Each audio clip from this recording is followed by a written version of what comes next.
What's up? You listen to Surf Dudes with Attitude. This is Pete from New York City. Hello. And hello, this is Zach from Nashville. Hello. And I'm George Howell, the producer. Hi, George. Hi, Zach. Here we are again. I don't know if we're in the thick of it, but we're getting close. We are getting to the mid first season. It feels like it's getting thicker. Yes, thick with multiple C's, and it's definitely happening. We still have not seen a school setting. We're dealing. This is like the divorced dad sitcom. Like we're dealing exclusively on weekends here. Yeah. Even though they're definitely talking days, and just like last week's episode, we're definitely dealing with days of the week, but they're being very nonchalant, very ambiguous, purposely vague about what days are going on. But what if that is a subplot? Because we haven't seen Mom since episode 1. We know it was summer, but since it's been non-summer, you're right. We haven't seen Mom. We've only seen Dad. Wait, was Mom at the? That was still episode 1. Yeah. Mom was at the Sweet 16. That was the first gig. Yeah. We've only seen Dad since. Yeah, and only a brief appearance last week. Okay, well. So we'll see. TBD on whether this is indeed the weekends with Dad, that we're only getting that as a secret subplot. They go to school at their mom's county. I feel. Go ahead. That was it. My voice just squeaked. I was delighted by this idea. I think last week we said we saw that the title was called Double Date, and I don't know about you. I thought it was going to be a double date Betty and Veronica situation, but I think we got blessed this week. We got 2 shows in one. Yeah, misleading. I definitely. Yeah, it was like, double date. I get it. Double book. Yeah, double book, which we have probably Zach and I have both done in our musical career, and we'll definitely get into that. But I think it is time for me to issue all of our listeners and Zach and George an apology. I was wrong. After the first episode, I thought I had checked, and I had not seen the actress or the character Randi Jo come back, but here she is, back. Here she is, floored. Just you and me both believe it.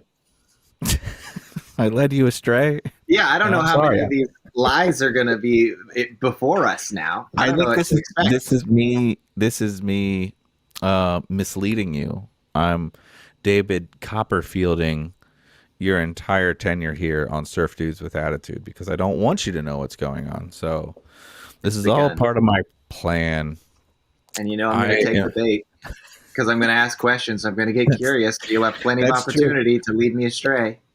In my defense, normally these shows never do this.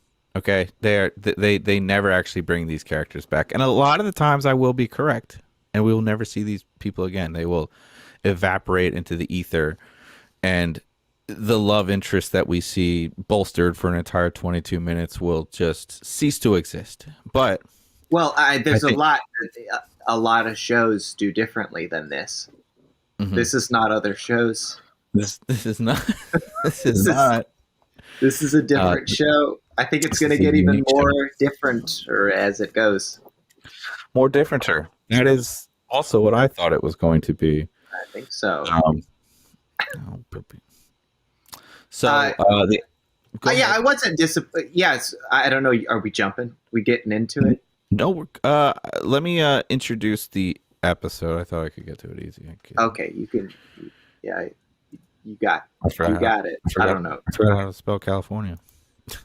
Who am I? The Red Hot Chili Peppers? Come on. I just want to see. I think I got the date right when it came out, so I just wanted to. Our fans would be super upset with me if I fuck this up. Okay, here we go. Yes, our fan will be livid. Our fan. Why, you little? So the episode in question is called Double Date. That's right. As we said, this originally aired September 26, 1992. I didn't want to mess that up. Okay. So It's worth it. oh God. And as I said, I was wrong about Randi Jo, and it starts the episode off being like, Pete, you were wrong about this. How dare you forget this show It's like from 30 years ago. Spoken in the game. We start off at Sharkeys, as we always do almost. And Tony asks, I think Tony asked Matt if he's gonna go to a wedding or something with Randi Jo, and I was like, Yeah. What? I thought when it first came out, I thought that this was a flippant thing that they just said. Now this is kind of perpetuating the idea that like he doesn't go out with the clumsy girl, right? Even though Yeah, I miss Angela. That was the thing. It was like, hey, we're gonna explain real quick that Randi Jo is the one that he's with. Do you think their date going to see Beethoven just completely backfired on Matt? I don't know how it could. I don't think that's where it was. I don't know. It was off to a rocky start. You know, it started with lies and deception. Yes. I venture to think, well, I don't know if she's coming back because you say she's not, but you said Randi Jo's not coming back. So I'm the king of empty promises. And I know. I hope Angela comes back because I liked her a bunch, and I wanted to see it. And it was going to be like this is like, okay, of course they're going to have the front man who's going to be, dating the popular girl at school. Like, this is the predictable one. Angela was the less predictable and more interesting. I'm totally team Angela here. Yeah.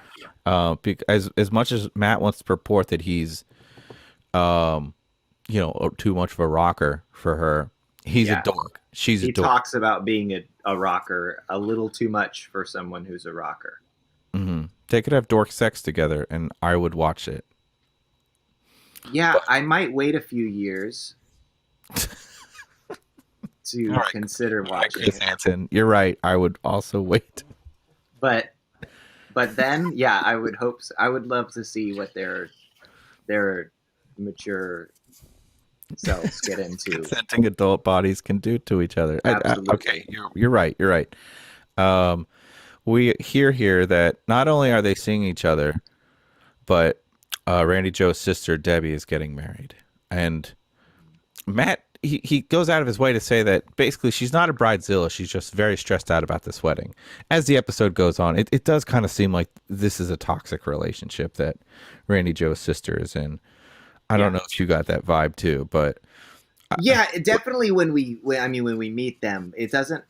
I was a little distracted by a joke that Sly made, and then like there was a second follow-up joke, but Sly made like, hey, Randi Jo's sister's getting married, Matt says, and then Sly's like, another perfectly good woman off the market. Yes. And they're like, gross, classic 16. Sly.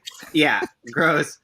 But then Randi Jo shows up and is super stressed out because they printed the wrong, like the engraved names or something for something involving the wedding. The printers printed the wrong name and was like, she was like, now everybody's going to be thinking my sister is marrying Paula. And I was curious whether this joke would go. Gay panic. It's gay panic. Sly says, Paula too? That's two perfectly good women off the market.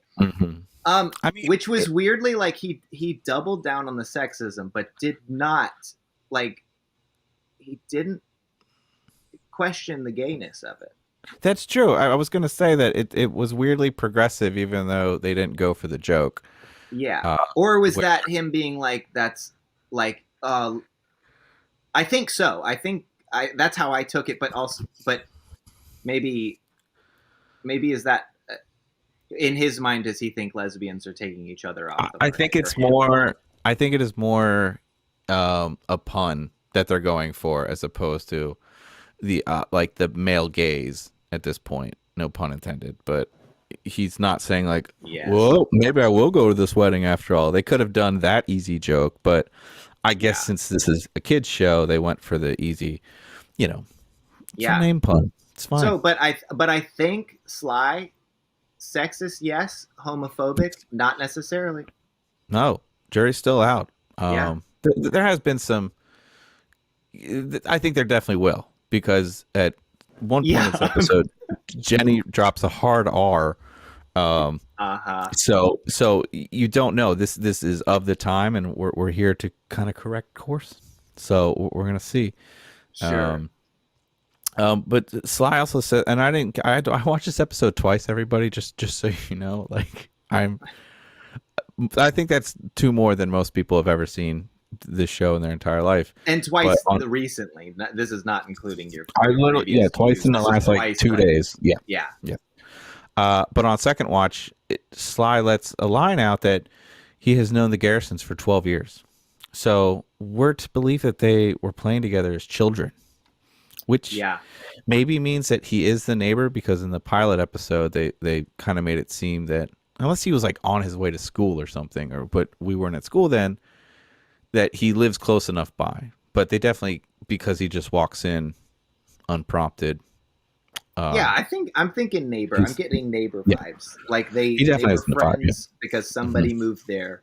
They were new in town, and it was like, oh yeah, we'll be friends. And then they were like, he's kind of annoying. And then they just were like family at a certain point because they spent a lot of time together. I feel like, their parents got a little close, but not quite. I wonder if we see Sly's dad or mom at any point in this show, and if they're like a spitting image of him, where like he's like a Wall Street dude or something like that. But we're gonna see.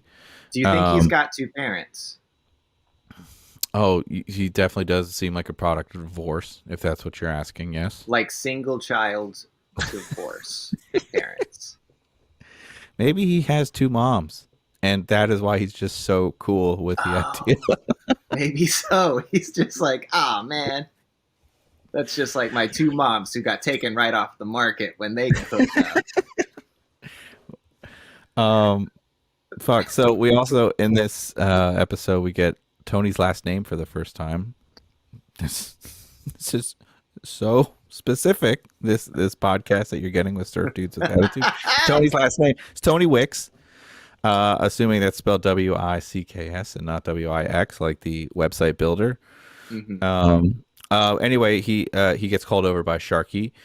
Sharky, I love his thick California accent in the show. I love that they made it a part of it. And he's going on a fishing trip, and he needs Tony to be in charge. You can tell that him and Tony are tight because Tony calls him Tortellini Tush, which is very affectionate. Yeah, I'd say so. But I don't know if I had a boss that I could say that to. You should call every boss that and see what happens. Yeah, I'm going to go back to my previous jobs. And report back, please. Yeah, and be like, hey, how's it been, Tortellini Tush? So you'd have to be like a rotund, Rubenesque, kind of portly Italian fellow. That's every boss I've ever had. To even work, of course. I've worked exclusively for plumbers and exterminators here in New York mandatory. City. Exactly. We both know. They're showing Sharky to be a cheapskate kind of thing. Or at least, kind of tightwad with his money. But as we see throughout the episode, he doesn't, spoiler alert, he doesn't seem too upset when he finds out that $500 is like missing. Which I thought was weird. But, yeah, he was upset, but not as livid as we were anticipating, for sure. I think this episode $500 was a lot of money 30 years ago.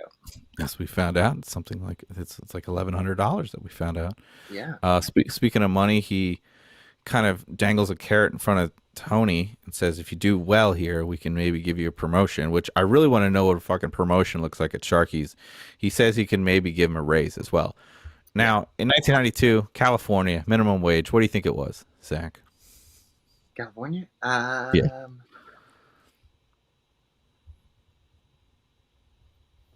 $4. $4.25. $4.25. $4.25? That's pretty good. Yeah. So what his raise? What it couldn't have been more than 50 cents an hour, right? He's looking at 4.75, I guess. 50 cents is a pretty big percentage. That was. But yeah, it could have been 50 cents because he said promotion and a raise. So Sure. you know, So more responsibility. I mean, exactly. Mm-hmm. I like that he did lead with the promotion, and then it's like, oh yeah, and the raise too. I might give you a lot more to do, but oh yeah, there's be more money.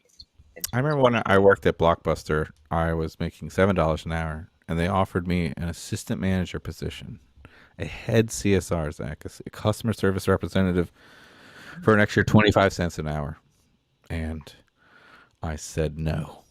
It's not. Even back then, I knew that amount of responsibility is not fucking worth an extra 25 cents an hour. It is probably not. why Blockbuster went under. Just saying. That's true. They should have paid you specifically more. Fuck you, Viacom. Yeah, if you're listening, keeping them going. So we're gonna jump to the garage, and if we didn't notice, well, wait. I just want to mention also that Jenny and Tiffany, because it is relevant to later. Right. They come in with roller skates. Roller blades. Like, hey, we just got these. I think were they calling them roller blades? I heard Definitely them call them roller rollerblades. skates later, but roller blades was the brand. She said the the bike path roller skating. Yeah, they call them roller skates because I think they were. I mean, I'm sure they were roller blades. George is saying they were roller blades. They were roller blades. Roller skates. They were 3-wheel roller blades, so a very specific type of roller blades. As I don't know if you knew this, Zach, but I am a They former. were 3-wheeled. Yep, Right? yep. Okay, I watched this on my phone on my lunch break, so the screen is very small. I'm sorry. It's been a very busy work week. It was the only time that I had, and I took the notes that I could. It's a busy work week. You need to tell Tortellini Tush over there to, let you take off so you can watch California Dream. Well, I'm going to have much of the winter off now that shows have slowed down. So because I got fired for calling my boss Tortellini Tush. Exactly. It's over for me. I found... in Rollerblade magazine, I found the actual clipping of what these rollerblades cost because it's relevant to the rest of the episode because not only they don't buy these, they rent them for this luau that they have to put together. So, three-wheeled rollerblades between $50 and $85 back then. So, I don't know if they're gonna get all 4 of them. I think. Does Tiffany and Jenny get reimbursed because they use these at a show? Is it a tax write-off? We're gonna find out. Anyway, wait, you know about this? You know about rollerblades? Oh yeah, I do. Because I didn't know if this was the right time to admit this to the world, but I am a former aggressive inline skater. I took it very seriously. Did you know, Pete, that? So I literally did not know that. Yeah. I'm literally learning in real time that we were fruit booters together, which we sure were. Is a term that skateboarders always call us. I do not endorse it. Wow, I wear it now with pride. I wish I could get back into it. You should. I got some roller skates inline. They're not roller blades. They're Rosies, but they're. I had they're Rosies inline. as well. Well, they're great. I got some, like 3 years ago. I skate all the time, and I like. There's a greenway track that like winds to a local skate park, and I got lost on it and like wound up at the skate park unintentionally, not intending to get back into skate parking, park riding, and I did it, and now I do that too on occasion. Wow. It's great. You should definitely get a pair and we should skate together. I think you found a time portal, is what you're telling me. That you zipped by, you thought you were lost, and all of a sudden, you see 14-year-old Zach. Yeah, not much has changed. Escaped from homeschool so he could go blading. I went to skate parks. I did the whole thing. Like we had friends that went to Woodward and got endorsed, and fancy. We took it very seriously. Until the rest of our lives caught up with us. So, when did you stop? Oh God, I remember. I must have been like 17 or 18. I started Okay. It was like 3 or 4 years of hardcore. That doesn't sound like a long time, but in kid time, that's a long In kid time. time for and high. in like aggressive sports time, that's and a long horse time too. That is a substantial amount of time. big time. Yeah, no, That's- I when I was a kid, it was probably around 13, 14 that I stopped. So, and then have gotten back into it, more recently. But I bet you were really good. I bet you were one of the cool kids. I can. I don't know how much of this will keep in, but I will say that one of the like top 5 moments of my life was landing a front flip off a launch ramp. That's fucking awesome.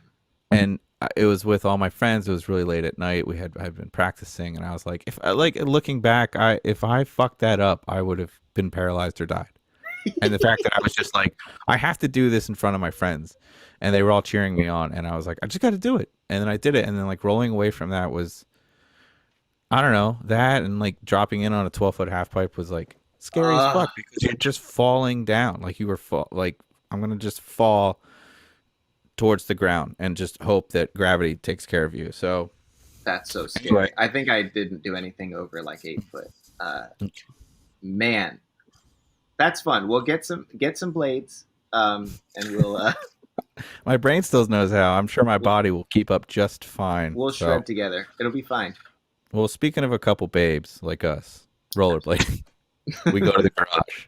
And if you didn't know from before that Sly loves babes, this scene, he is just beside himself. He gets an idea. But before he gets an idea, Randi Jo shows up, freaks out about the wedding, literally, and leaves right away. And Matt follows her. I honestly, if I'm being completely transparent with you, Zach, this episode, I did not like Matt at all. I didn't like his attitude. He was just he was a shitty band leader. And I don't know, a lot of the stuff he said was out of line. And, blaspheming Steve Urkel in front of me during an episode where I get to reminisce about being a rollerblader, it's not cool. Agreed. So, I mean, we're robbed of a practice scene here. We don't get to see one, which sucks. And I was like, God damn it, this was the only time we might see music in this episode. But now, they got us, so it was good. Anyway, Sly says aloha when everyone's leaving, and he's like, I got it. Let's have a luau, which sitcoms love luau's. Have you ever been to a luau in real life? I don't think so. They seem kind of offensive now. I don't know. Yeah, I think it's highly appropriative. Like tiki culture also is like a big thing. That's also been usurped by a terrible group of people too. Very true. I wasn't even referencing that, but absolutely. I'm talking about Home Depot and Lowe's people. Yeah. Yes, of course.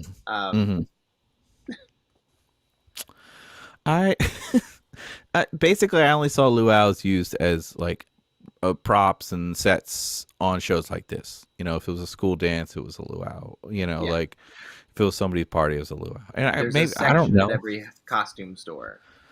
And we'll get into that because apparently these grass skirts cost like $1,000 each to rent. Bizarre. But we'll see. So anyway, we go back to Sharkeys, and Sly has somehow convinced Tony to let him use money out of, I don't know, the till, just like the cash register. I guess so. And Tony's like weirdly okay with this embezzling. Like he's a little reticent, but he gives Sly that. I mean, I want to do a full breakdown of the cost of everything in this episode because it's fucking bonkers. But that might be for a separate one. But we can at least touch on it. Basically, he gives $500. $250 goes to promotion, which is just for flyers as far as I'm concerned, because they're not taking an ad out in the paper. They definitely would have said that. And then $500 for decorations, which you could fucking like buy out Party City for $500 back then. Yeah, $500. That's nuts. How many flyers do you think you get for $250? You have, again, this is the same thing. I don't know. Every single episode we've seen, there's literally 4 days until the show or whatever. So you're passing out how many flyers in 4 days? What did flyers cost back then? 5 cents, right? Maybe, yeah. That sound right? That's 5,000 flyers that you're going to get for $250. That's the math. They are that Jenny and Tiffany are tasked with plastering everywhere on their roller skates. Okay. And okay. 5,000. 5,000, are they full 8.5 by 11s? Because normally when we get flyers done and we're passing them out, which is archaic, but it still happens, you get quarter sheets and you can cut them up because that way people aren't walking around with like a full fucking like manila folder, size flyer that they're going to throw away. It's basically like, you throw this away from me. So at least if you give them something small, it looks good. Yeah, I think it depends on the city and depends on the venue and all of that. Like there's like the corkboard walls that a lot of places have where you just put them up. Definitely, like nothing more than a quarter page. I don't know. Nashville, a lot of like windows are dedicated, like of just restaurants. They'll let people just put local events up. So it's like, you can get a page size. You can do 11 by 17. You can do a full like, mid-sized poster size, and people will do. Anyway, that's this. Okay, so Slice hands a stack each to Jenny and Tiffany. They're on rollerblades. He makes some sexist comment about how they should wear less clothing or something like that. It's whatever. It's inconsequential, but classic behavior. That's not 5,000 flyers. So are they coming back and they doing this? I mean, and based on the amount of flyers that they have passed out, because it comes up later that they might have to change the date of this luau because of a double booking. And they're like, we'd have to like reflyer everything. So that means they put flyers up. They didn't just pass them out. Well, there's designer fee for the person who made the flyer. Oh, there's no fucking way they're doing that. It's just basically, I don't know. We saw the graphic design for the luau. There's no way. Who's making it? Who's working that fast too? If they have somebody on demand, basically, that they can call up and do graphic design. Well, who do you think does it though? Who puts their posters? Do you think Sly does? Like he just like Dennis? George just said Dennis does it. Maybe it's Dennis. We have. I mean, speaking of brothers, we have my brother who has done my artwork forever. He does not like being told, "Hey, we need a flyer today." Has it happened? Yes, but he hates it, and you don't want to burn that bridge. Well, this is high school, though. There might be some kid in the art class who's there like, hey, I'm gonna give you what'll it take? I'll give you $10 to design a thing. And that's a lot of money back then. That's a lot of money. Like, you know how many flyers you can get for $10? Yeah, it's a ton. That's so much. Yeah, I'll doodle this up, make whatever you want. Throw it out in an hour. There you go. I had a question. Do you think that Rollerblade sponsored this episode? Because they are on rollerblades for 90% of this episode. I think Tiffany and Jenny might be on there the entire time. It feels weird. Well, you looked it up and you found out that these are rollerblades. They're a rollerblade brand. You found the kind. It's odd that they didn't call them rollerblades if they weren't sponsored. That they call them roller skates in this episode because the rollerblade. You know what I mean? That that was my first thought too. It was like, surely this is sponsored by Rollerblade, but why didn't they use the brand? Well, Rollerblade, it's like Kleenex, or Band-Aid. It's a brand, but it's become synonymous with the product. I thought they said rollerblade. You think they said roller skate? We'll have to go to the judges at some point, but I know at least. But the fact that roller skates are different. They're quads. Yes, they're both 4 wheels, but like it's 2 and 2. This one it's inline. They're all inline skates here. So Judge George just said that every reference was roller skates. This is another fucking Shazam thing. I swear to God. But they might have said roller skates, but they were inline skates. Well, roller skates. I agree, but I think roller skates are interchangeable with quads or inline. Roller skates No, you can't. We have to draw a strict line with those people. This is like skiing and snowboarding. It's completely different. I don't know. It's I don't know. Wow. I thought I knew you. I thought we were brothers, and or I thought we were Blade brothers. Anyway, Sly does say the more skin, the more sales, which actually was going to be the name of this podcast before we settled on Surf Dudes with Attitude. So, you're lucky, people. At the time of recording this, it's not out yet. That's true. So we could rebrand. Should you? Exactly. Quick, we need Dennis to like write us up a new logo. Yeah, we called can The More record Skin, the in More- our new intros. I mean, I just replace that part. Maybe. I think do you want to do a take of you saying? And that's why I Yes. decided to change it from Surf Dudes to Attitude. Hello, welcome. I know the logo already. It's going to be more skin and then an equal sign, and this says more sales. So, Sick. hello, thank you for listening to More Skin, More Sales. This is That's Pete and perfect. Zach and George. Did you notice here that Sly is as much of a babe hound that he is? He's weirdly asexual to Jenny and Tiffany, who are very attractive women. Mm-hmm. Does that? I mean, I know he cares more about money than anything, but does that ever strike you as odd while you're watching this? I don't know. He came on real hot to Jenny the first episode. The first episode, for sure. And then he definitely he makes some mention about them looking good when they show up when Tiffany's in a bikini. Yeah, but he purely wants to get it to equal sales. More skin, more sales. Yeah, I think it's one of those.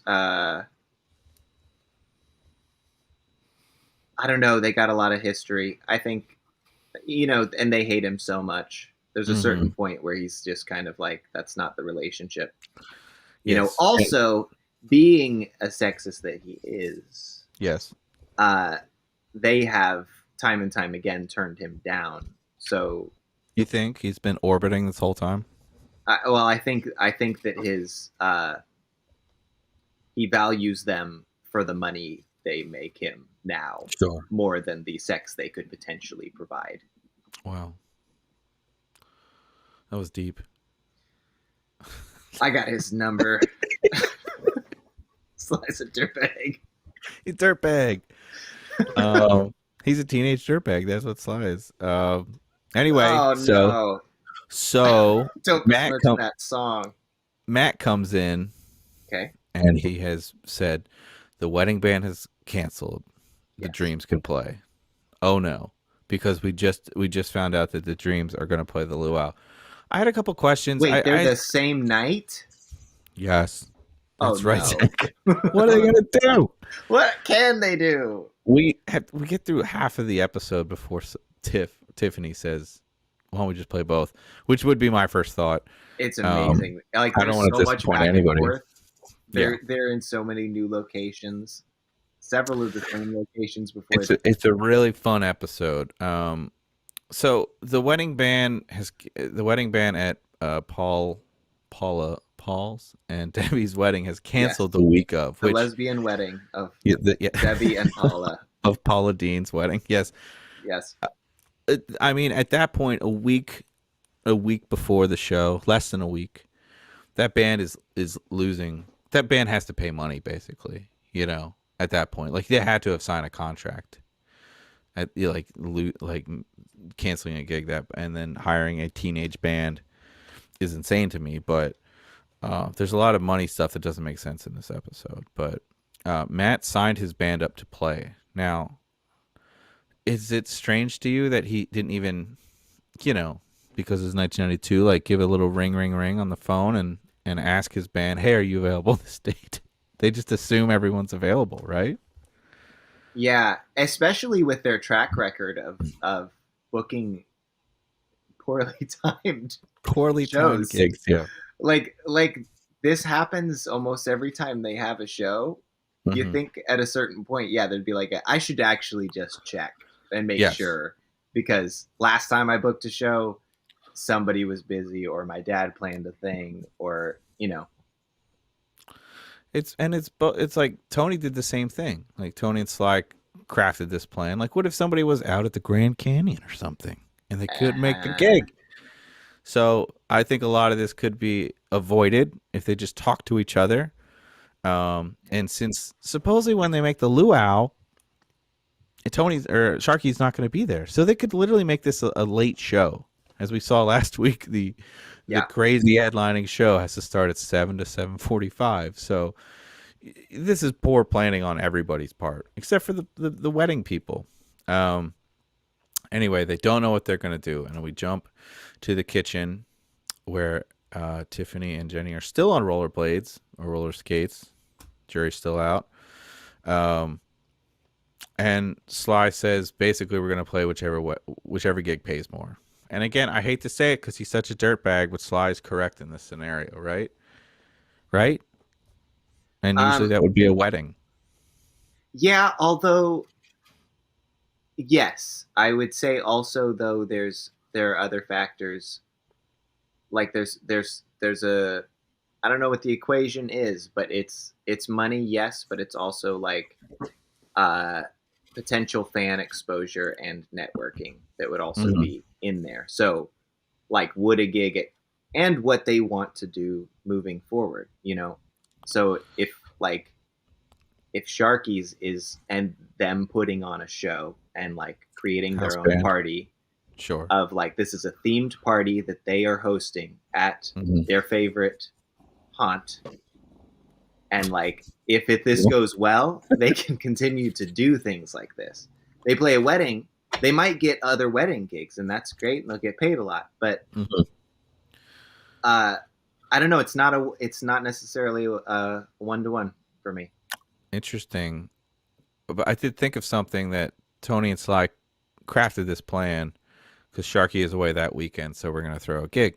So before even asking anybody if they could play, maybe they did, because they made up 5,000 flyers, so they would have had to at least make sure their band was available.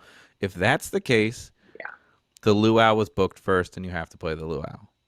Okay, as much as if you can't play both, you got to do the one that was booked first, and you have to honor that. And that's why Matt came off so egregious to me in this episode, because he was such a dick about it. You know, and it's basically because like it's his girlfriend. He doesn't want to upset his girlfriend, and the fact that she's throwing in some sexual favors for this, which I don't like at all. I don't like that either. I don't like it. I don't like it. Yeah, we see him leaving band practice early, the second scene.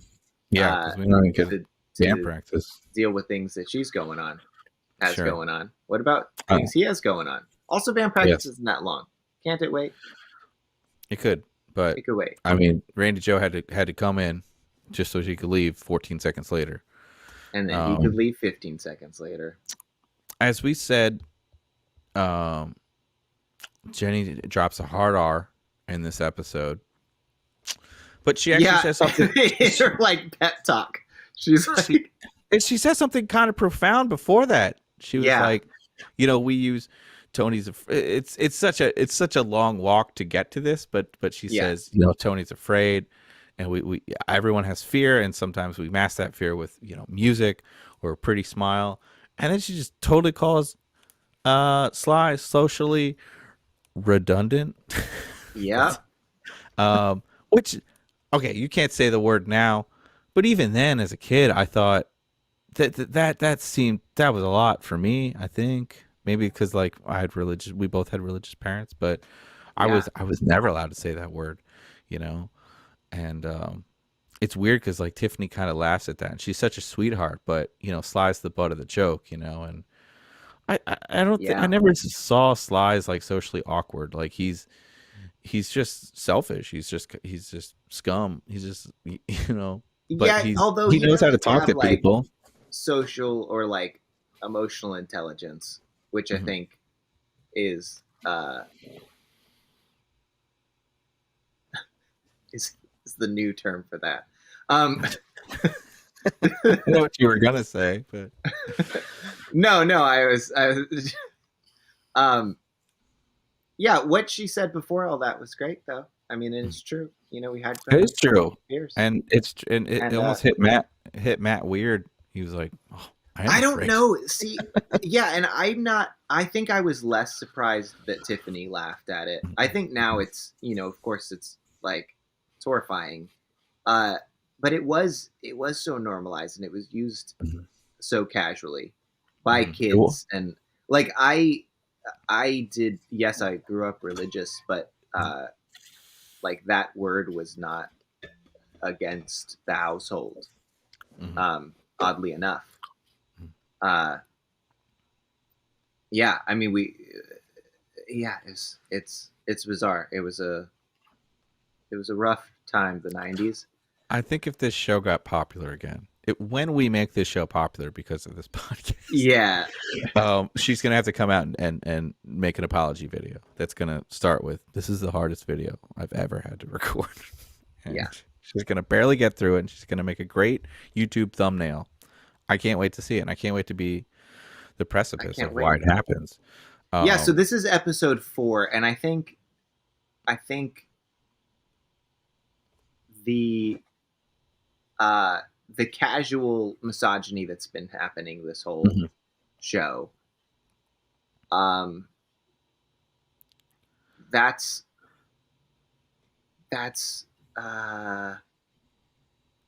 not super surprising, I think. And we're not surprised by the hard R. I'm trying to think of, like, I think this hard R is the first like, whoa, like, really, that's happened. That's like period did not age well. I think. Sure. I mean, obviously the language also did not age well. The language around how they talk about women did not age well. But I don't know. That's Saved by the Bell did it as well. Did the hard R or did the sex? Yeah, they did the motion for it. Oh, where they were making fun of a nerd, and then both Zach and Slater did it at the same time, and it's like, oh god, wow. And we're not going to not watch these things. We're just going to comment on how cringy it is now for good reason. So yeah, and I'm just curious because I was going to say this is 4th episode, and this is like our first time that we're gonna need like a formal apology from somebody. Yes, we need to start tallying these up. I'm because, like, yes, it was the writers, but, like, it's the writers trying to relate to children, though, so they might hear their kids say it out of context and think it's cool to say, but I wonder when it got popular, because it was popular and casual when we were kids. I don't know, popular, but it was very casual. So was the M word for short people or dwarves, Yeah. Anyway, I'm getting out of this conversation. Let's jump to the wedding site. Okay. I have a question. Did Paul this lesbian wedding, did they rent out this wedding venue for a week? Because they're just hanging out there. They are there so long. This is technically the first day that we find out. It's hard to tell because the girls are on rollerblades the entire time. I know when you do your big show, Festival of Ghouls, like you have to rent it out for kind of like a week, right? It takes a long time. Yeah, it's about 5 days. Yeah. And so I guess a big time wedding. So we're trying to figure out how much this wedding costs, not just flippantly to fill time, but I'm kind of curious of what they paid a last minute fill-in band. Because Sly definitely says at the end that they got a wedding fee. So we're going to talk about that. But one of the first things we learn about Randi Jo is that she's rich from the first episode, so something Sly noticed. The parents are paying. Her parents are paying for everything because she's it's her sister. So the bride's parents pay for everything. Technically, yeah. So I think they're just fine. I think this is. So anyway, Matt and Sly are going there to tell Randi Jo that they can't play the gig. But, of course, Matt wusses out because we are putting faith in Matt to do anything, and it's never going to work out. Yeah. So we first meet Debbie and Paul, and they're not working well together for this wedding. And they hate each other. Paul is dressed like she fat shames his uncle. Oh, because he's gonna eat too much food. Of course. That happens in it too. That I don't know why that would have made more sense because there's a fat joke at the wedding with Sharky himself. Like, why isn't Sharky just the uncle in that scenario? You They could've just should have. I know. seamlessly That put would have that been together. that would have been better. But we meet Debbie and Paul is dressed like a gondolier for some reason. Oversized suit. I noticed his shirt matched the tablecloth, but that's the last thing I'm going to say about that. Matt recommends them an alternative band because they want to drop out. So there are other bands in this scenario other than Bradley and the Billionaires. There's a band called Root Canal. Yeah. Which I guess it's a terrible name. I mean, I think it's kind of a badass name for a band. Like it's, be hard to search on the internet now, but like I would remember that band name. If it was like a scuzzy punk band, I'd be totally. Like, that works great. And they flip out because they think the Dreams are going to bail. And then Matt immediately backpedals and says no. So. Yeah, because she gets kind of flirty at him. Yeah, she's like touching his chest. And so we're assuming they're dating at this point. So they've probably had sex. So why is one more bout of sex going to be the thing? I don't like sex being used as currency. Don't do it, kids. Don't do it. That is a toxic relationship trait. But don't use sex for currency. Yes. Sex workers are real work. Yeah. So, but don't do it in a relationship. Sexers are work sexers. And the Philadelphia 76ers. Terrible team. Terrible team. Terrible band name. Anyway. I don't think they're having intercourse yet. I don't know that we need to talk too in depth about that more than that. I just don't think they've. Well, we said last week that Tony fucks. So I mean, he does. I don't know that Matt does. That's a good point. That Matt's a dork. I think they're doing stuff. Doing stuff, but they're doing hand stuff. Yeah, I think. Yeah. Anyway, so we go to Lone Sharkeys, maybe. Huh? We go back to Sharkeys. And I wanted to bring up that it looks like Jenny has never skated before this episode ever. And she's supposedly a good skater. And I'm just saying, the both of us can see. We can tell the posers. We can always tell the posers. If they had brakes on their inline skates, they were posers. They're rec skaters. Posers. Exactly. Elbow pads, fucking posers. Get out of here. Get out of here. Tiffany also is supposed to be like the good one of the two of them. Yes. Also not that great. Not great. Not too nimble. But again, they're inside. They should be out. Maybe outside they're, like Brian Boitano out there. So you like that ice skating reference from the 90s? I appreciated that. I again, questions.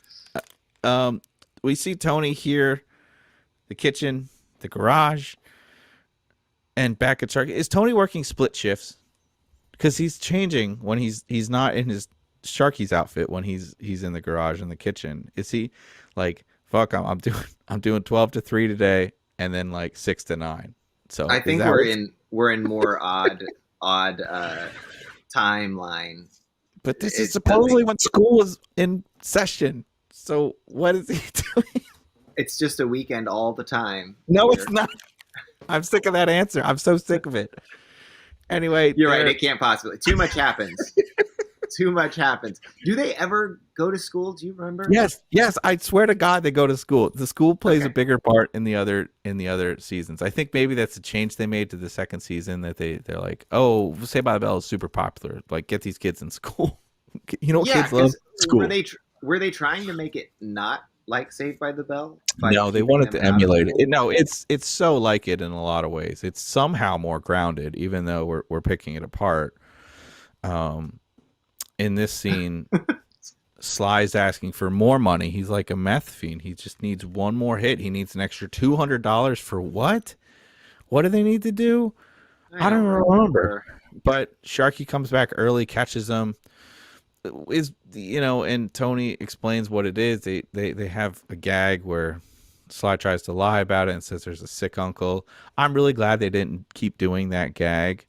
He immediately calls him on the lie. I'm That would have glad been Tony's dumb. just like, no, that's not what happened. And then, and it was funny, or it was fine, but it worked. The gag worked better that Sly kept being a dummy and continuing with the lie, and that Tony was just telling the truth. So they're both just telling these like side by side stories that are different. Yes. But obviously, Sly's is the ridiculous lie. Real expressionist German theater stuff going on in this scene, and you could say that.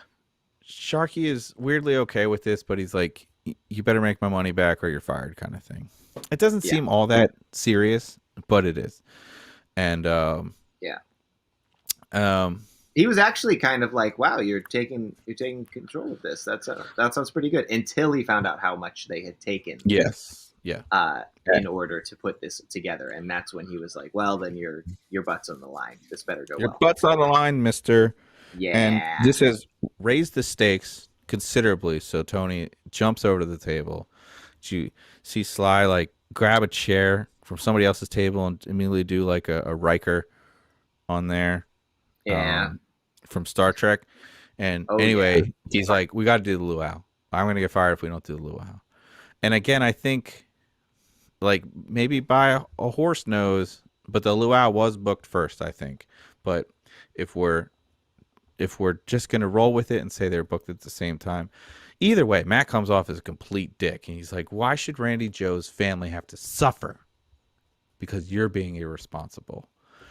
And it actually kind of gets a little tense in this moment because, Tony rightfully calls Matt like whipped and saying, you're being like a goody two-shoe, like that's not what's best for the band. And then he just hits him below the belt. Matt calls him Urkel. Yeah. So Well, it doesn't make sense. It wasn't a good comeback. It wasn't either. He's not being a nerd at all. Doesn't make, That's not. He's definitely a Stefan Urkel and not an Urkel. that's what he should have gone with. But really, like Tony's like. I don't know if by this point Stefan Urkel had made an appearance, if I'm being honest, because I think the first episode was 1990 or 91, so we wouldn't have seen Stefan until a couple seasons in. So that's why Matt didn't say that as his comeback. Yeah, it gets real tense. Now the only okay, so George brings up a point that this is a previous client, that the wedding gig is from a previous client because they played Randi Jo's birthday party, and so parents are paying either way. So I think in general, yes. Like I think Matt is whipped, and that's what it is. And he's, but I get it that the money is already spent for the promotion. You can probably return the rental stuff. I don't know. It's just the wedding is like a solid gig that you're definitely going to get paid money for. Whereas the luau, you need people to show up, and especially now, like it's gonna be like it could have just turned into we have to get $500 to pay back Sharky because the gig's not going to happen. That also could have been an episode, but because then it's like, well, California Dreams, two weddings, got to play two, and we find that out. Segue in the garage. When Tiffany comes in and says that, it's because Matt and Tony are still fighting about what to play. Matt is tuning a guitar, which like good catch because he played a chord and it sounded shitty, and he starts tuning it up. So I was like, all right, probably the most real music thing that happened on this entire episode. That's true. So we're always tuning, aren't we? We are every day. Pretty old hat by now. Yeah. So they come up with an idea to play both gigs. This is where it gets fucky. They can't. The timing, I guess they should have had one throwaway line that said it has to start at this time and it has to be at because otherwise you just push one back late. Just do a fucking late show at Sharkeys. But the flyers were already out. It already said 8 p.m. Actually, wedding, it gets in the way of Sharkeys. This was an afternoon. This was an afternoon gig. You know what, Zach? Fuck you, because that's actually a good point. It was already on the flyer, You know, And if it was a luau, actually, it probably was an afternoon gig because they're trying to it's island themed. It's sunshine. well, they're the only band. All you really have to do in this situation is hire Root Canal, get fucking Root Canal to play before open you first, and then see. This because is you wouldn't have to pay them anything because they were available a week their out. Root Canal. They'll play Damn. anything. It was right in front of us the whole time. Fuck. Yeah. Anyway. Matt's hey, have you ever heard of Root Canal? Matt, have you? Matt, have you had a Root Canal? Have you? Get Root Canal, all right?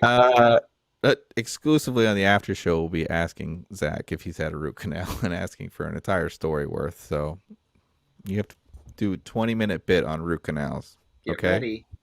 Right. We find out here that Tony can't roller skate. That's the only reason he's reticent about it. I guess there's no cabs that exist in this. And okay, so we're assuming that those gigs were booked at the same time. We're assuming that they have to be at the same time at night. So they have to rent 2 whole sets of equipment, right? Right? Yeah.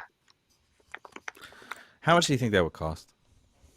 Before we get into breakdown of all the numbers. I don't know. You know what? I don't think I've ever rented band equipment.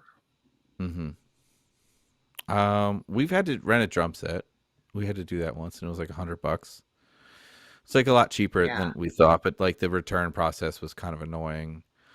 I can see that. But literally, you have to do because they're roller skating. You're not even playing your own guitar. That's fucky. That's what I was thinking. Yeah, you could skate with the guitar on your back. You could. You know, I wish it's they really should have done that. Would have been just mics, keyboard, and drums. That's okay. So we're assuming both amps, places have a PA, right? So they would have to get the amps. But again, we've seen them play entire shows without amps whatsoever. Oh wait. So no.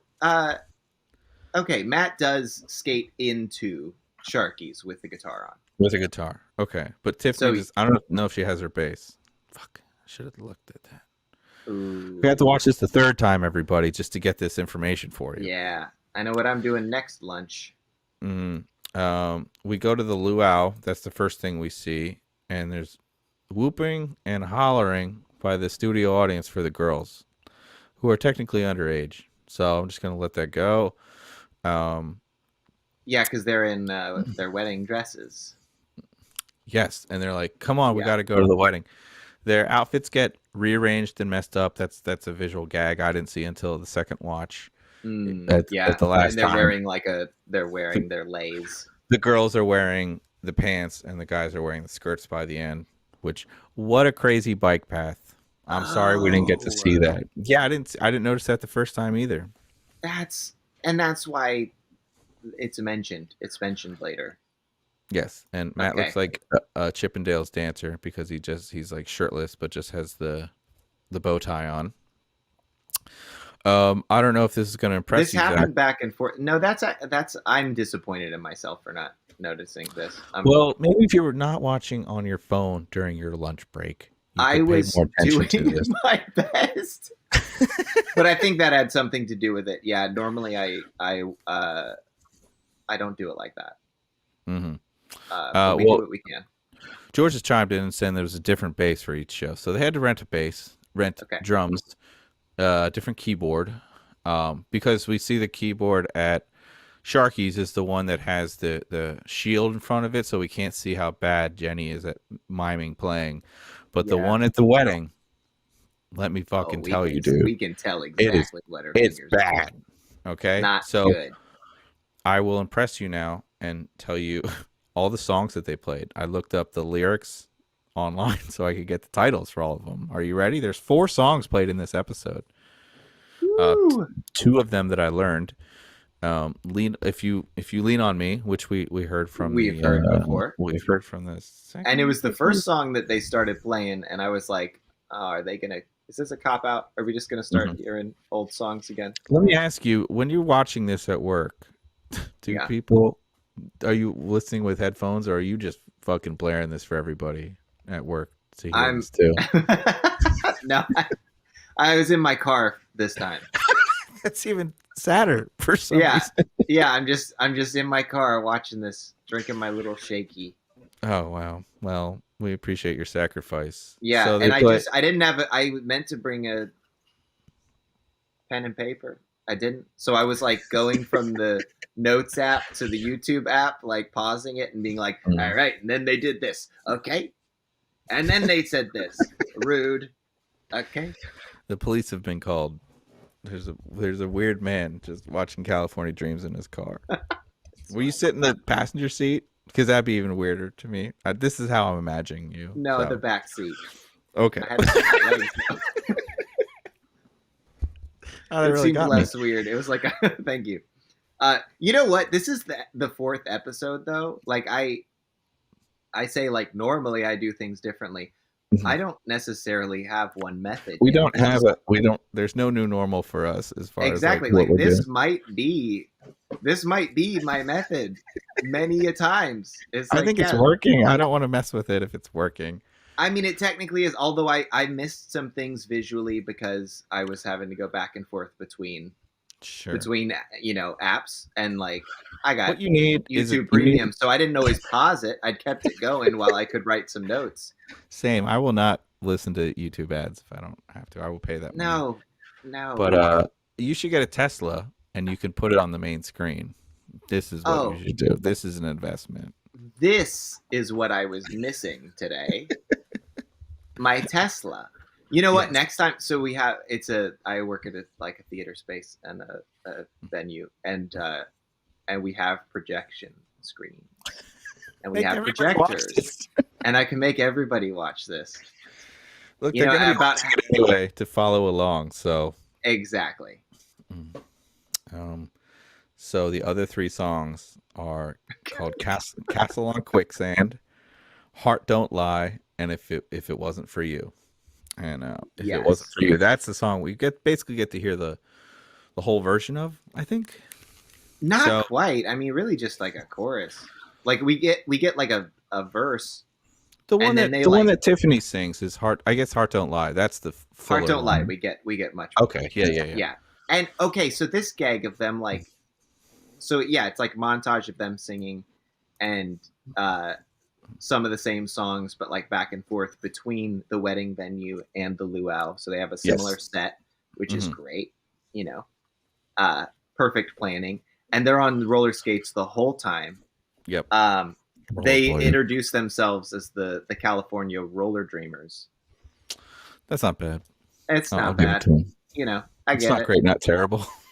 It's fine. It was cute. It's cute. And it helped explain it. And that, like, since I got back into skating, and like half the band has as well, like we all got it's skates, infectious. Blades and It's quads electric. in different capacities. We've been talking about doing a show on skates. Okay, I would love to know. Yeah. That I think that's a great gimmick for our show. Yeah. Question though, can you play pedals with that? Yes, not. What's your pedal setup? You don't have a lot of pedals, right? I have quite a bit more since you last would have seen them. Actually, not too much more. Not too much more. I was remembering you didn't see me that long ago. This was a year ago. No, it's not too different of a setup from last time. So you'd have to adjust some things. Like a keyboard player would have to adjust the height of the stand. You'd have to adjust the mics, obviously. Drums would be tough. I've seen it done, but for a full set, that's tough, especially if there's any like single pedal double kick. That would be probably impossible. Yeah, I mean wireless, like across the board. Yes. I mean, I'm really usually not in favor of these because I think they existed in a certain time and for certain genres and performers got away with like the headset mics. I get the application. For me, they are not. However, for a skate show, If y'all play a skate show, You Bred I feel Raptors like wants to play it, and I will be on would you skates, skate and it? it will be yes, it will be my glorious return to the sport. It's almost I like we love take this. rollerblading so seriously that we're like, if we're gonna do it, we're gonna do it with respect, and we're gonna pay homage to this great sport that has left Yeah, us. That's not even on the X Games anymore. It was kicked out of the X Games. it's kicked out. Um. Anyway, during this wedding, their guitars are not plugged in. I don't know if you noticed that, and their amps are not on. So the They lights not didn't even have on any in the amps. time. They skated right in and just started singing. Normally, I'd say that's the joke, but they went through an entire song. So lies. All right. All right. Also, Um, Sly should definitely be there, like clip, clip, like plugging them in. yeah, that would have Helping been a out. nice visual gag, and somebody would have paid attention. Do you think that so it's not the joke that they're not plugged in? That's just like a prop department thing that they're like, shit, no, we didn't do it. Nobody's gonna notice. This is a child's show. What do you Were the think? mics not plugged in? No, mics were not plugged in either. Mics were not plugged in. But you can always assume, okay, maybe it's a wireless mic, but the guitars were egregiously not plugged in, and I could see the amps not being on. Fine, Oh, but the guitar's yeah. not even being plugged in. What are you guys, Red Hot Chili Peppers at the Super Bowl? What? Look out! You Sick know, burn from 10 years ago. you know. But with wheels, I think it was probably a. I think it was a quick decision of like. We got wheels. We can't have cords and cables running along the floor. So this is a union safety issue. This is a safety issue. They were like, we're gonna have Tiffany skating all around. Definitely got to give her a wireless mic. That's I reasonable. stand corrected. You're right. You're right. You're right. And then the guitars should have been plugged in, but I think they were wireless. Let's give them that. So we're gonna jump back to Sharkeys. Okay. Because as Zach mentioned, we're doing a montage between the sets, and we're hearing multiple different songs. I noticed that their hair got fixed up between the sets. Again, like the instruments that aren't plugged in. Do you think this was because they were filming on a different day, because somebody forgot, or do you think this is a thing? Like, or is their hair supposed to be getting messed up? But it looks like done up. It looks different. I think that's that California breeze, baby. I think that's skating along. What an asshole yet succinctly perfect answer. I mean, you think it's not gonna change appearance a little bit? No. The Pacific has its ways. That's beautiful. That's just beautifully put. I'm just gonna let that sit there for a second. Like I said, they switched pants. Kind of turned on. Seeing everybody in different outfits. Gender bending. Very progressive. It's very so far. This has been a pretty progressive episode. It is. This show completely surprises us, even if they don't mean to do so. Yeah. So they finish at the wedding, and it was very odd. They didn't say anything like "Congrats to Debbie and Paul." They're just like, "It's been a great night. We'll see you later." And then, oh no, Sharky is at the wedding for some reason, even though we could have written that episode better about why he's there. And then he's like, "Is that the band?" I don't know why he'd be so upset that the band is there. Like, you could easily say, like, "Sharky, we're making extra money in case you don't get enough from the luau," which we see because we jump back to the Sharkeys one final time and hear a song, and they're very tired because they came in. Apparently, they're skating. If it only takes 2 minutes to skate there, it shouldn't be that tired. But whatever. I've done 2 shows for a night.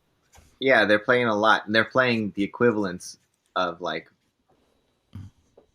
4 shows. That's true, I guess. 3 shows. Can we talk about the turnout for this gig? 5,000 flyers. Yeah. I counted the people in the episode based on different, thank goodness, frames and scenes. Well, somebody had to do it. Thank you. I couldn't see it. At most, I'm counting 22 people in the room. And I get that there's a fourth wall, so maybe it is just stacked where the cameras are, and there's just a ton of people, and everybody else that we see is in a VIP like pit orchestra section. But well, how many views does the video have? Did you ever think about that, Pete? What? How many views? What? I'm sorry. The video has. What about all of us? The viewers. Okay. You're right. I did not take that into. There's no streaming rights back then, so they don't even have them now for a lot of union workers and writers. So they definitely don't have it then. You're right. Both shows. So yeah, the amount of people that are sitting at the seats. There's not more than 25. Okay, so let's say I missed a couple. 25 people from 5,000 flyers, and you're paying Sharkey back $500. If every single person would have had to pay $20 to get in, just to pay back Sharkey, that's basically your production cost. Anytime you put on a show, there might be a production cost. If anybody's not a musician here, it's usually, I don't know, like a good place that's cheap will be like $250. I've never really seen it below that, but it can go up astronomically. We got asked to play South by Southwest one time, and the production cost was $15,000 we would have had to make before we got before we even got paid. So sometimes it's bullshit and very predatory, but so 25 people, 25 times 10 is 25 times 10? 25 times 10 is 250. Yes. So people would have to pay. Sorry. So 25 people paying $20 each. That's $500, right? That's just to pay Sharkey back. And then do you think this is a $20 show? That's okay. That's what I'm saying. I don't think so. I don't think so either. But that's they were for the size venue and everything. That would be high. Okay, now it's a themed party. Yeah. Maybe there's a pig in the back. They didn't say anything about renting a pig, but that is part of a luau. Do you think they rented dancers, like tiki torch dancers? No. They're not called tiki torch dancers, are they? They're called tiki dancers, I think. I don't know. This is why I've never been to a luau, because I can't say. Yeah. Where are the tiki torch dancers? So they said it's left ambiguous, but I'm sitting here trying to figure out. They had protein shakes at the luau. Everybody got. So there might have been some food and drink included. I'm only saying 20 seems high, and definitely in the 90s, 20 is there's no way it was $20. They're definitely getting more for this wedding than $500, but we see them divvying up. They're like, okay, great show, guys. How much money did we make? And Sly says a lot. But they had to pay Sharkey back, and then they had to rent rollerblades. And again, coming back to what I originally said, the renting rollerblades is insane. I've never heard of something renting skates outside of like a roller rink. So I don't know how much that would cost. Yeah. So in California,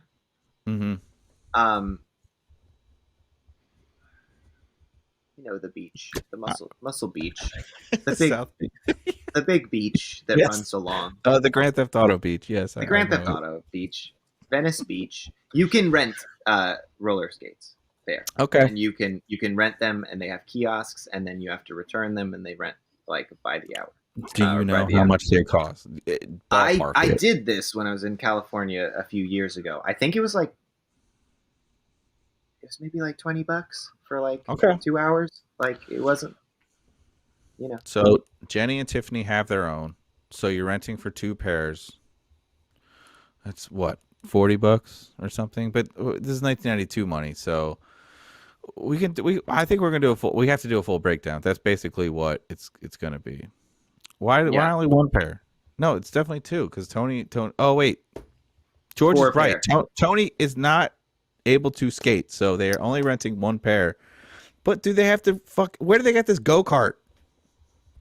That feels like a garage thing. Like that was just like a cart thing. I feel like somebody's got that. But now they can write it off on their taxes. So, exactly. They have to rent costumes.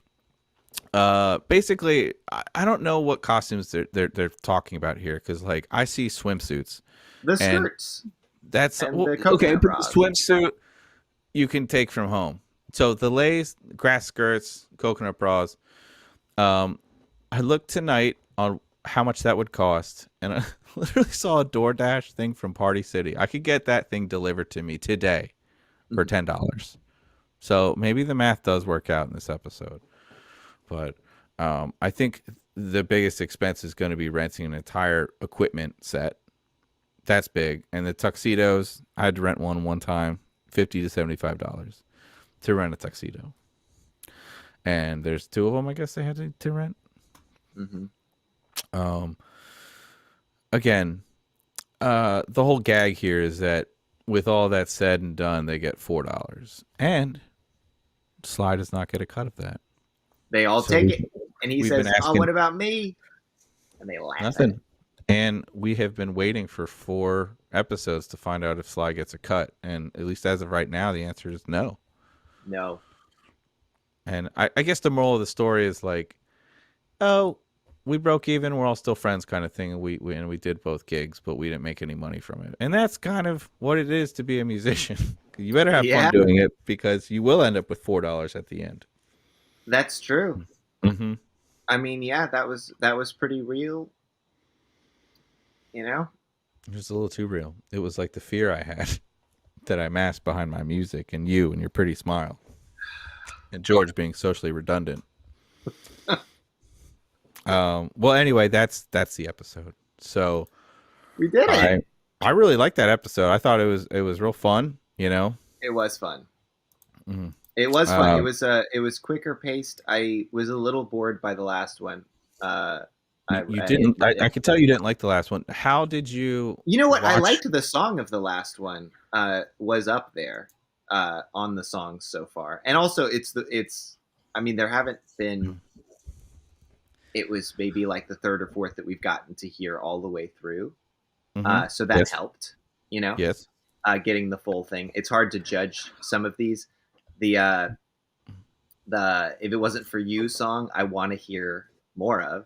So that sounds great. And the Hearts Don't Lie. I was happy to hear Tiffany taking lead on a song. You're definitely she's the only one who like hasn't yet, even in the parts. I mean, I guess we haven't heard Jenny take the lead for an entire song, but she takes parts of lead. Like in the theme song, she's doing lead, and the only time that Tiffany sings is when she's doubling Jenny's parts. So I was like, when is she gonna? I bet Tiffany's good. We did see a little of that too. They were singing the same microphone kind of thing. You would think if they're renting an entire set that they would get 2 microphones or something. But whatever that song was, where they're both singing by the keyboard, Sharon. Yes, I want to hear more of that. That's the Castle Quicksand one. Okay. I think these songs are pretty representative for the era. And the writing in this one's a huge relief compared to episode 3, where the song was the best thing written in it. Y'all both hated that episode so much. Zach, can I ask how you watched the last episode? Was it in the back of your car? Maybe that's why it didn't resonate as much. I wouldn't say I hated the last episode. I liked. Okay, there was a lot in the plot that I did like, that I think harkened back to the sort of like family resolve and resolution, conflict resolution that we had from episode 1 that felt very wholesome about it. Don't stand up for the poor writing in episode 3. It was clearly the downfall of the whole series. This show would still be on today if it weren't for that bad writing. Am I softening? Has time softened my approach to this episode? Time will tell. Well, no, I think it is better in hindsight. Because the idea of like, yes, the musician whose dad is not supportive wants him to do something else, and then the dad like comes around and is like, hey, I'm actually, what you're doing is awesome, I'm proud of you. Like that, cool that they did that, and cool to he gave it a chance. Tony should be grateful that his dad is paying attention at all, unlike the parents today that just stare at their phones. That's right. All right. Sounds like a projection over here, but okay. But but in the telling, it just took a long time to get there. I don't know. Maybe it was part. Maybe it was the week. Maybe it was my headspace. Yeah, it could have been my fault. We're just gonna do the whole episode again until you like it. Okay, Mister. I'm sure you I'll missed have the superior. You missed the superior writing in this episode. Looking at your tiny phone. Yeah, dude.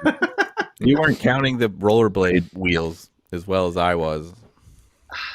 I missed a lot. I count my blade wheels. You do. That's what I always say about you. Man, this is well. I got a little minor concussion at work. You can see this at my head. Maybe that had something to do with it. That sounds like a really bad excuse. It wasn't. Go home and think of what you've done. I am home. Funny dreams. Probably gonna wake up and you and Pete will trade bodies. No, we'll trade pants and he'll wear my hula skirt. But anyway, next week's episode is called Dream Man, and it's it's Sly being a horn dog again. So strap in. Oh no, it's a full episode about Sly. No, I don't know. It's just a subplot with Sly. But are we gonna meet his dead mom? his two moms. Yes, of course. Okay, that's it. Anyway, I want to thank everyone for listening to More Skin, More Sales. Thank you so much. It's been a blast seeing you guys again. A pleasure. And until next week, this is Surf Dudes with Attitude. This is Pete signing off. Thank you guys. Thank you everyone for listening. Patrons, please stick around for the after show. Well, Pete will talk about all the times that he wore a hula skirt while playing bass. And we'll catch you next week.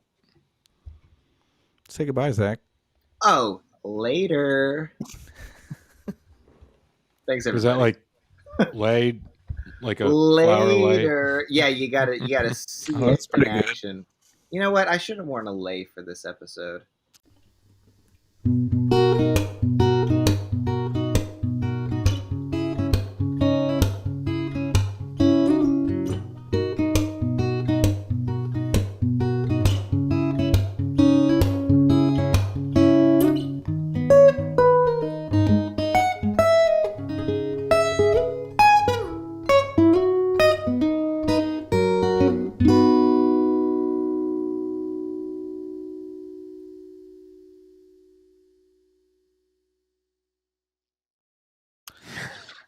You've definitely, if any of my friends have a lei that they can pull up. I have too many props and costume things. Yes. Absolutely. Yeah. You have puppets everywhere. Of course you do. I know. All right. I'll start dressing for theme. Yeah. I'll start putting more into it. I'm sorry. I've been slacking, everybody. You've been great. All right. All right, gentlemen. So for this episode, Sly is throwing around the female members of the band, literally saying, the more skin, the more sales. Have either of you tried to use any sort of psychology for sales with your bands? Have you hoard out all your friends for money? Definitely begged and guilty to get people out there. And it doesn't seem like we're ever going to get away from that. Like, no matter how professional we are and how much success we've gotten, at the end of the day, if we have a big show, it definitely seems like I'm calling in the favors. And that sucks because you're only as good as the last amount of tickets you sold. And like, if you have that extra push of 20 to 30 friends that like, we'll do it, we'll come through, then you're definitely going to take that every single time. I wish we just had a plethora of fans that would just always come out. But it just doesn't work. Have you considered showing more skin, Pete? Because I think that's really... I heard something one time that was more skin, more sales. And yeah, exactly. I think there's something to it. He could do it. Have you? My cellist won't do it, and that's fine. She's beautiful. And I'm like, you're leaving it to me. And I can't show more skin than I already am. You could show a little more skin. Have you considered taking money from the... shirt? Not happening. Have you considered taking money from the till at your bar and having a luau? You know what? Not until this episode. And I bet did this give you some ideas? $700. I know, because they're about to take $700 for this, and like in today's money, that's like $30,000. Like $1 million. Yeah, it's a lot. Yeah.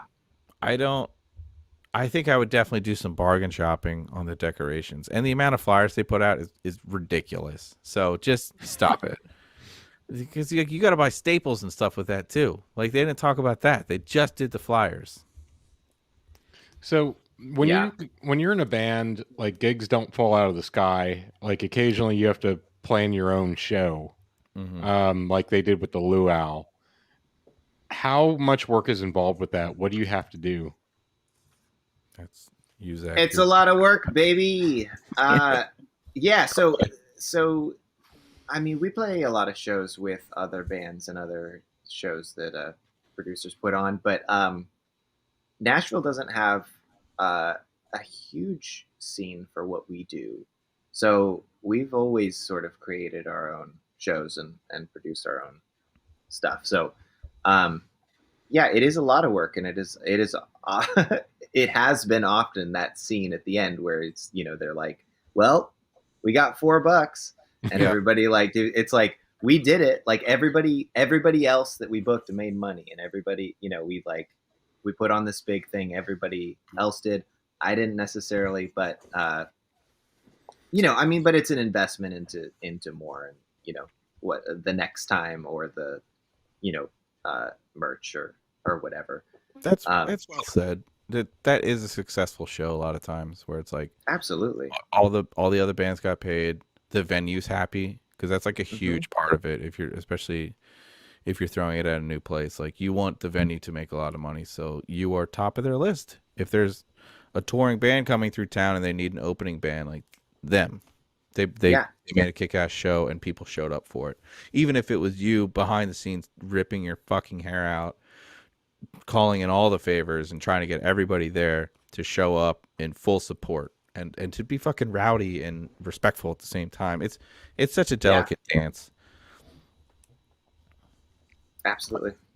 I once planned a show at the Hershey VFW for Pete's band and one of our friends' bands, and there was miscommunication over who was promoting it, and not a single person showed up. It was like completely awful. I remember this show so specifically because George and I we went in his car, his little shitty car, and we went to every VFW we possibly could. It just walked in, and there was a bunch of old dudes drinking, and we'd be like, "Can we throw a show there?" And then somehow we were able to find one.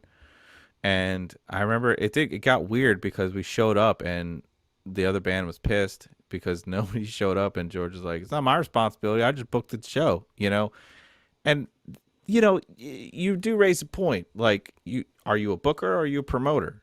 Like, everybody should be pulling their weight, but I remember that show. I remember showing up, and there was nobody there. It was awful. Did we play? Did you have to pay the VFW? Like, I don't. No, we didn't pay the VFW at all. Screw those veterans, man. Yeah, fucked enough. We promised them entertainment, and we did not deliver. Wow. So you guys touched on this briefly, but if something comes up and two shows are scheduled for the same time, which one do you pick? How do you judge that? You try to do both. I'm always in that camp. If you can do both, if it's not, you can't do two in the same city. But like if you're on tour, it's a big no.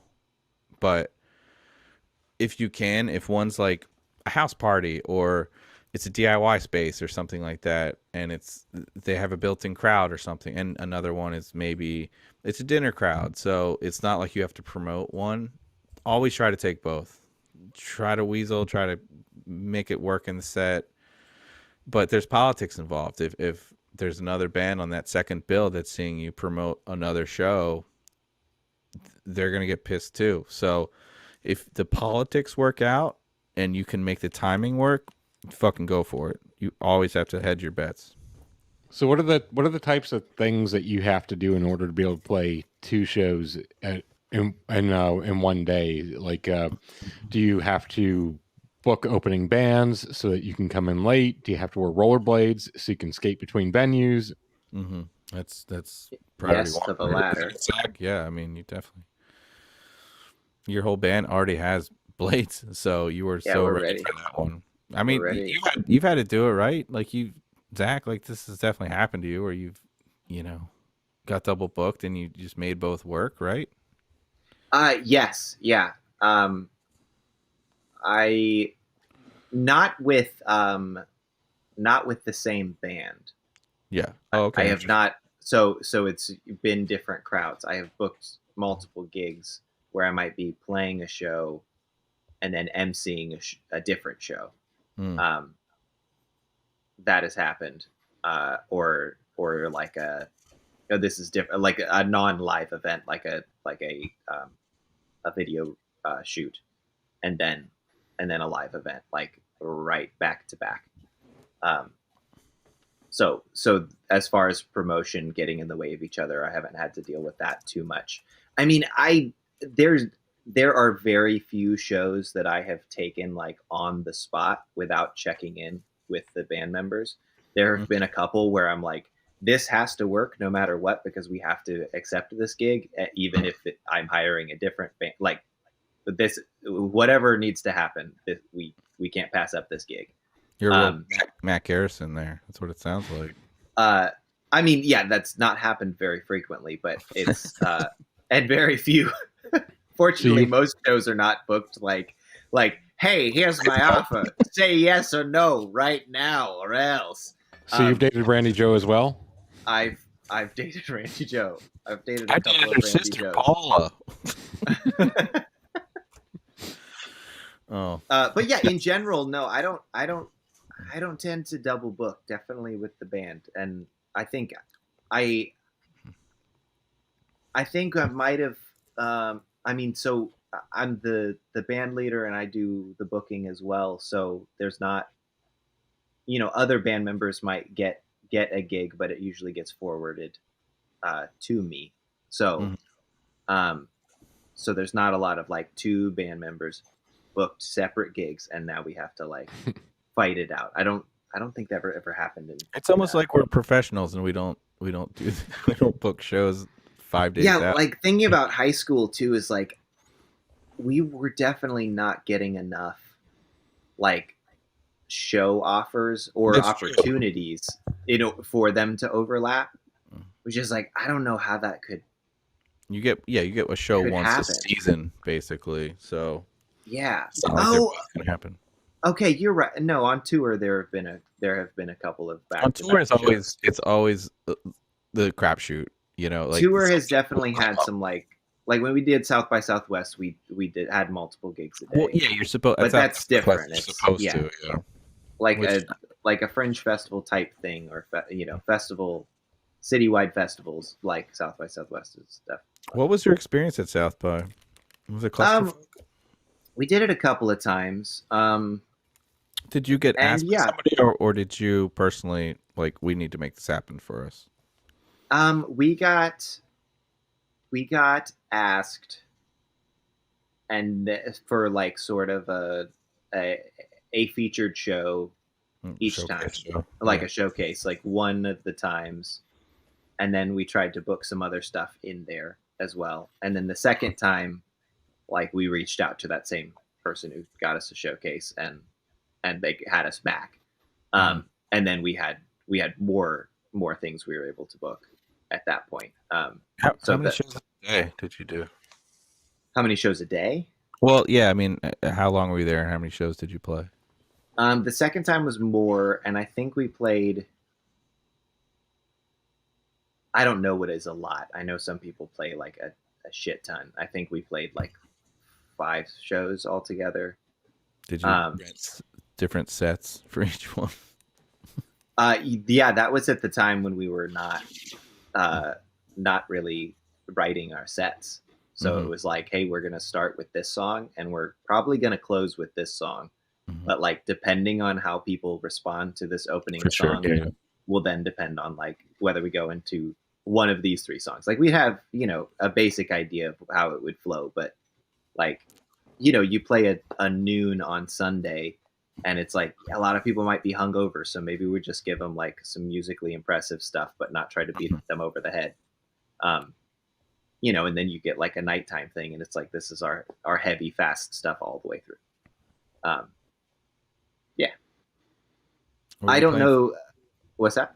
Were you playing full sets, or was it like those 20 to 30 minute? They were short. Yeah, they were 20 to 30 minutes. And yeah, I'd like the changeovers were the shortest I've ever experienced. Full ever.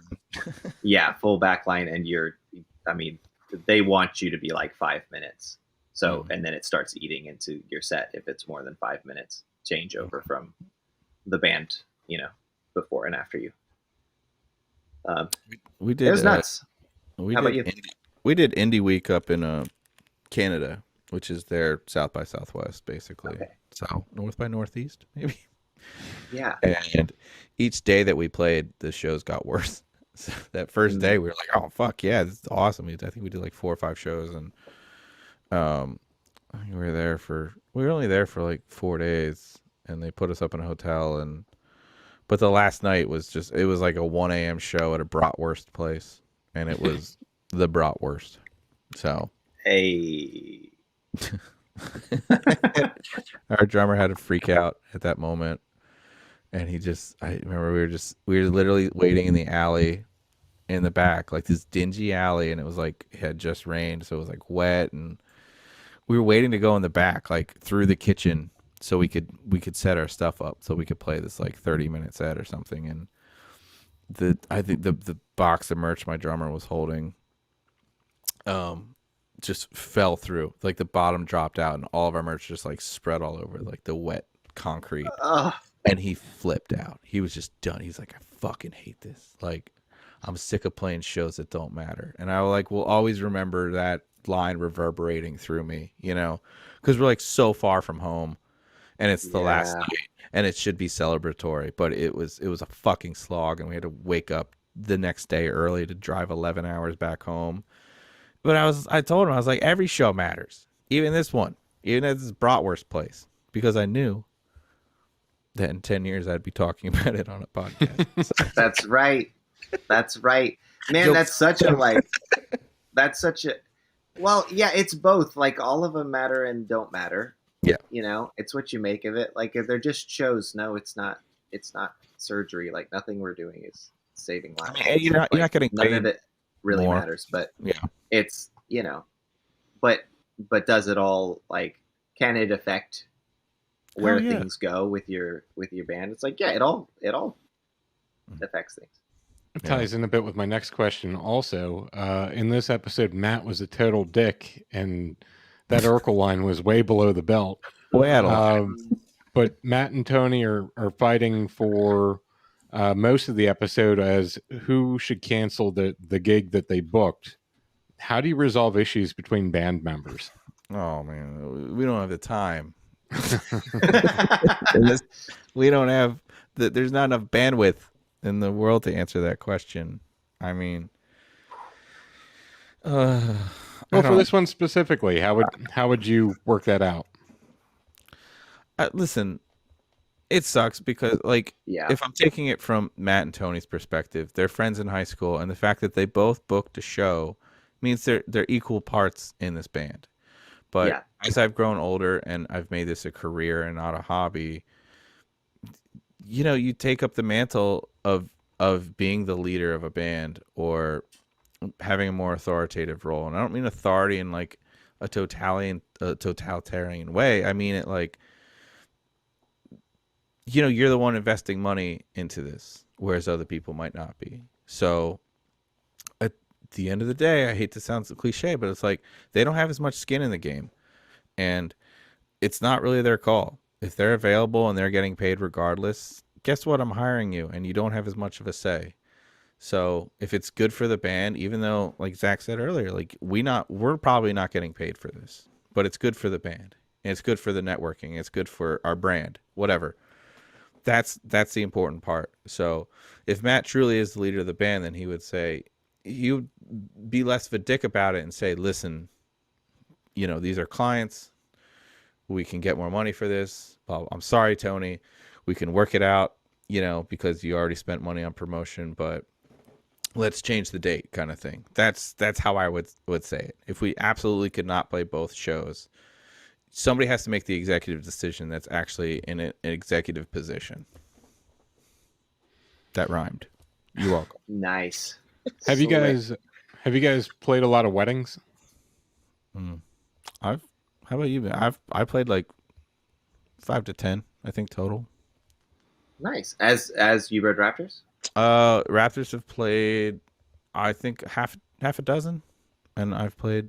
Nice. I played solo one. I played recently just with my cellist, and it was really fun. It was the first time that I was like learning covers for other people, but mostly it's been the band has been booked. We have a joke that our track record is like 50% of the couples that actually stay together. So, Hey, that's pretty good. I mean, that's like the rest of America. I mean, honestly, the couples that are booking us they have to be somewhat weird and cool because they're booking kind of a weird band.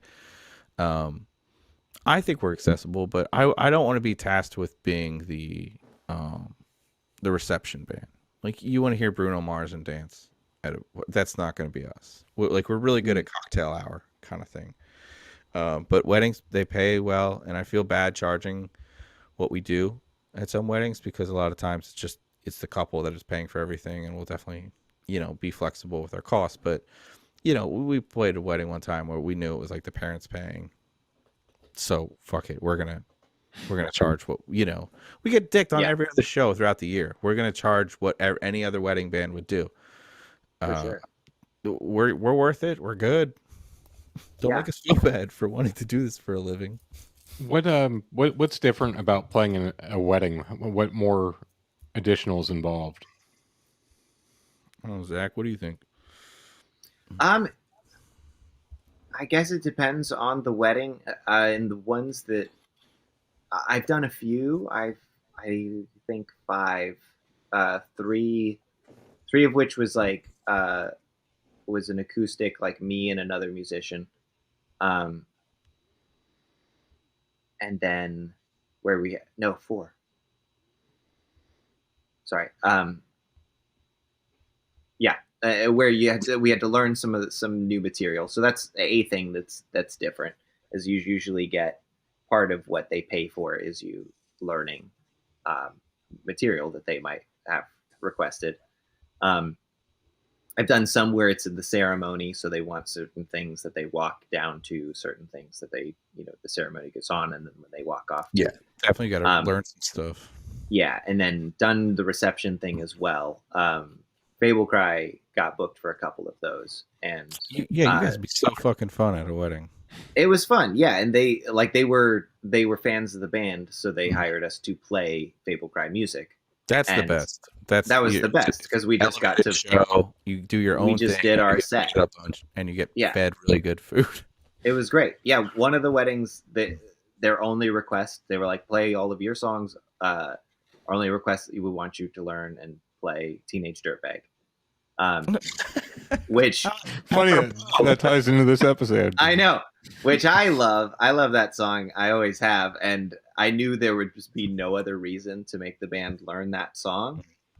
It's not exactly. It doesn't sonically fit with most of the rest of what we do. But I like the song. Some of the band had never even was not familiar with it, and now loves it as well. Do you want to know? Do you want to know a factoid? It's pretty good. Please. The drummer. I know the drummer of Wheatus.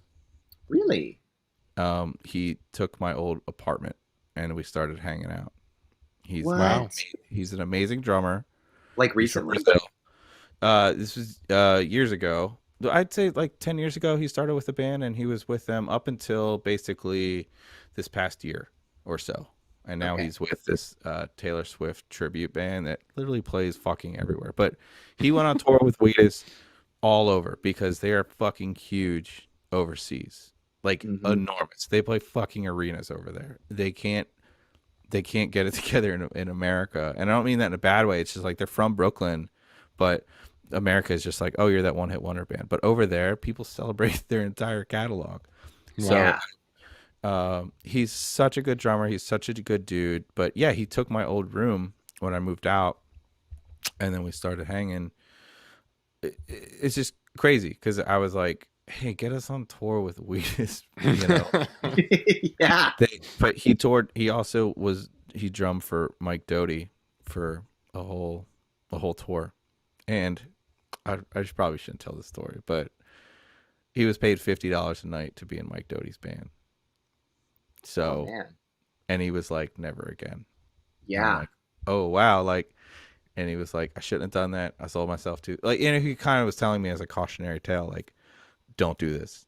Like, just because you're on tour, like, oh, you're already there, just jump in, $50 extra a night to learn an entire set and play. Like, this is very much like the California Dreams episode, but yeah, it's bonks. You know, like, you never know. Don't meet your idols. Don't meet us, kids. Once you love this podcast, don't meet us. Once you love this podcast, don't meet us. I can't wait to be a Matt Garrison to all of you people. All right. Well, that's all I have. Anything else you guys want to go over? No, I really like this episode. I think we're finding our footing, whereas the show is all over the place. I'm really digging this. But if any of our listeners, by the time this comes out, have any ideas of stuff they want to hear more about the show, if you guys want more breakdowns, you guys want more songs for Zach and I to cover, if you guys want to pass out 5,000 flyers for us to get more people to listen to the show, we're all about it. So please, we're going to need to promote this roller skate show that we have coming up. Yeah, the roller skating show that we're going to put together for the 100th episode. Yeah, the show doesn't have 100 episodes, but George, what is the email address that people can hit us up with? I believe it's surfdudeswithattitude@gmail.com. I think so. I think we got the official one. So nobody's claimed this before. This is amazing. This is great. Well, so and then that was our original title for the show. Yeah, we should put that on the main show. But thank you guys for being a Patreon supporter. We really appreciate it. That's cool. Yeah, we really support you making this possible. Without your support, it wouldn't exist. We support you supporting us. Thank you. Yeah, we support you by making this show, and you support us by. There's a lot of support happening. Look, we support it. We like it. Keep doing it. Not like brief support though. Those are lame. It's like boxer briefs where they still look stylish but support. We had a good ending, and then you just ruined it. Yeah, thanks for cupping our balls with your money. Unlike boxers. Can't just be hanging out. Just get the fuck out of here.